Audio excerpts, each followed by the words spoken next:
어원으로 이해하는 생각 한자. 안녕하세요. 제 강의를 여태까지 들으면서 도움이 되셨으면 좋아요를 눌러주시고, 혹 광고가 나오면 건너뛰지 마시고 끝까지 시청해 주시면 이 동영상 제작에 도움이 됩니다. 고맙습니다. 이번 시간에는 끊을 절에 대해서 알아보겠습니다. 부수는 실사변이네요. 끊다, 단절하다, 뛰어나다, 비할 데 없다 라는 뜻도 있네요. 자, 실사, 부와 란의 오른쪽 부분, 도의, 합자. 실이 끊어지다는 뜻에서 끊다라는 뜻이 생겼다고 합니다. 끊을 절이죠. 쉽게 이해가 되는 설명입니다. 오른쪽 부분은 좀 더 알아봐야 될 것 같고요.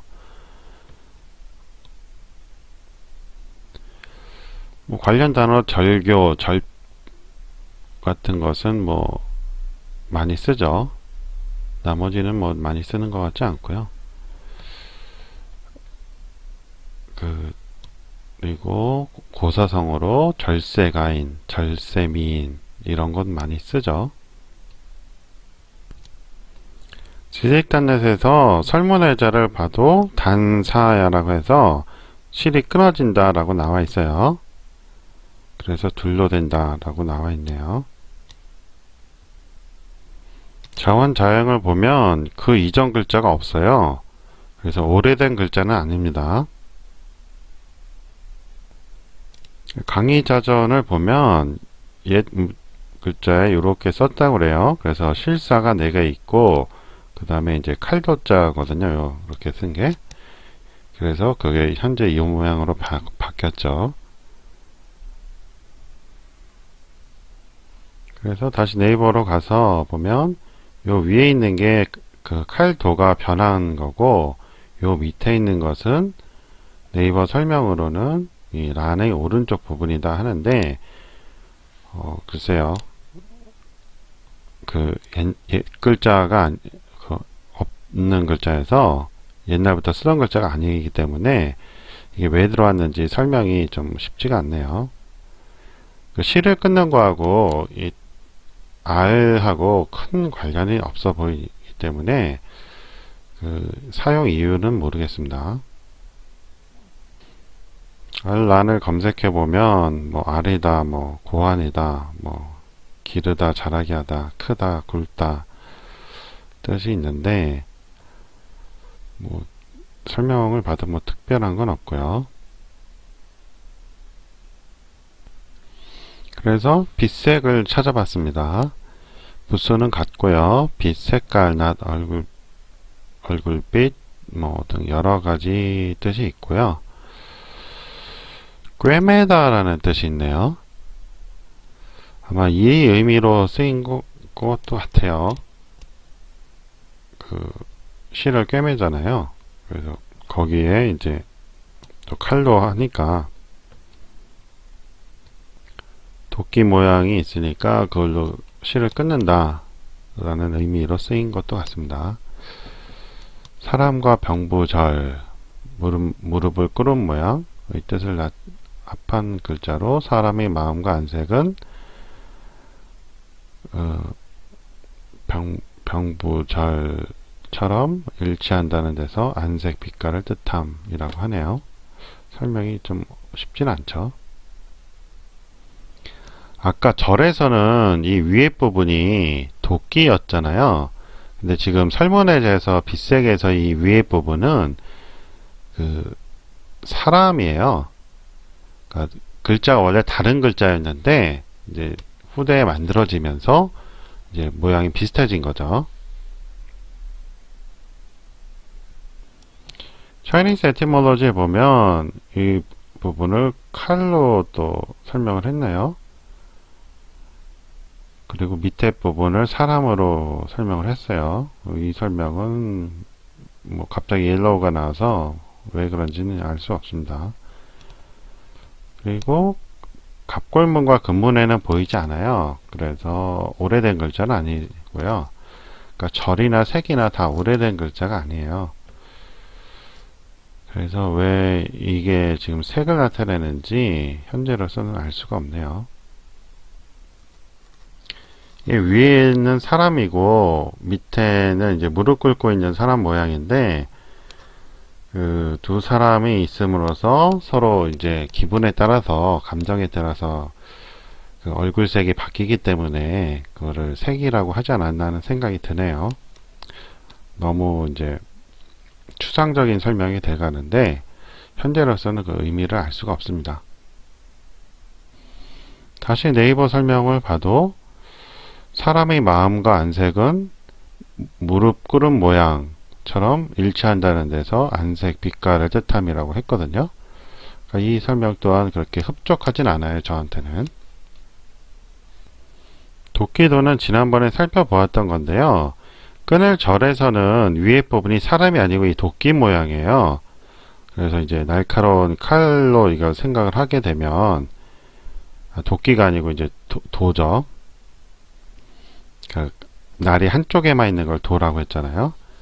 그래서 meaning knife가 되는데 그래서 칼로 이제 실을 끊는 거가 된 것이고 빛색에서는 이게 사람이었다는 거죠. 이 칼이 아니고.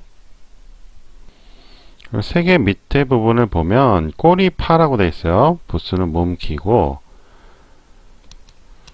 꼬리, 땅이름, 뱀, 소용돌이 등 여러 뜻이 있네요. 본래 뱀이 또아리를 틀고 있는 모양을 본뜸이라고 그래요. 그러니까 그 색에서는 사람이 무릎 꿇고 있는 모양이었잖아요. 그런데 여기서는 또 다른 게 된 거죠. Chinese etymology에 봐도 이게 그 원래 뱀이 없다라고 말을 해요. 뱀이 이렇게 또아리 틀고 있는 모습이다. 그게 변했다고 합니다. 근문에는 안 보이고 갑걸문에는 이렇게 나와 있는데 이게 지금 사람이 무릎 꿇고 있는 모양하고 아주 비슷하네요. 그래서 이 근문의 글자를 봐서는 이게 뱀으로 보이지가 않죠. 지금 이게 변한 모습은 이 뱀으로 봐줄 수도 있는데 갑걸문에서는 이게 뱀으로 보기는 참 어렵습니다. 실사는 전에 살펴본 걸로 기억을 하는데요. 다시 한번 보면 그 비단 실크를 짜는 모습이에요. 그래서 실크 비단 실을 뜻했고요. 이렇게 보통은 이제 세 가닥을 모아서 아주 가늘잖아요. 그 세 가닥 모아서 꼬아서 실을 만들었거든요. 그래서 현재 모양으로 바뀌었습니다. 옛날에는 완전히 그림이었다가 지금은 이제 형태를 갖췄죠. 큰 모양 차이는 없습니다. 이렇게 해서 오늘 주자연자인 끈을 절에 대해서 알아봤습니다. 자, 이것의 왼쪽 부분은 실사였죠. 예전에 배운 거지만 다시 살펴봤습니다. 비단실 만들 때 세 가닥을 꼬아서 만들었기 때문에 이게 이제 꼬아진 밑에 부분이고 이것은 꽃 모양이라고 그랬죠. 그 변한 것이고 그다음에 오른쪽 부분은 현재 이제 빛색으로 쓰이는데 요 위에 부분은 사람이고 밑에 부분은 사람이 무릎 꿇고 있는 모양이었다고 했습니다. 두 사람인데 이게 왜 빛깔을 나타내는지는 아주 설명이 충분하지 않다고 그랬죠. 두 사람이 어떠한 자세를 취하고 있는데 서로 다른 자세죠. 그러면서 상대방 서로의 얼굴빛이 변하는 거에서 빛색이 되지 않았나 생각이 들고요. 그리고 이 모양은 똑같지만 이 끈을 절에서 이 윗부분은 칼도였죠. 도끼가 아니고 칼도. 날이 한쪽만 있는 것을 도라고 하고 양쪽 다 있는 걸 검이라고 합니다. 제가 설명 중에 이제 도끼라고 가끔 실수를 했는데 발음이 도여서 이제 도끼라고 이제 헛나온 것 같고요. 그다음에 밑에 부분은 이제 그 끈을 절에서는 어떤 의미인지 정확하지가 않았어요. 그리고 빛색에서는 이게 사람이 무릎 꿇고 있는 모양이었는데 이 단독 글자로 할 때는 꼬리 파로서 뱀이 또아리 틀고 있는 모양이라고 그랬죠. 그래서 먼 옛날에는 서로 다른 글자들이었는데 시간이 지나면서 그냥 쓰다 보니까 비슷해진 거예요. 그래서 어원 자체가 다 다르죠. 이것과 이것과 이 그 끈을 절에 쓰인 오른쪽 부분이 다 다른 겁니다. 그러니까 이런 경우는 파자를 한다고 하는 것이 아무런 의미가 없어요. 어원이 다 다르기 때문에 현재 모양만 같을 뿐이죠. 그러니까 한자를 파자법으로 하는 방법은 위험할 수가 있는 거예요. 그것이 되는 경우가 있고 안 되는 경우가 있는 것이죠. 자, 오늘 수업은 여기까지 하고요.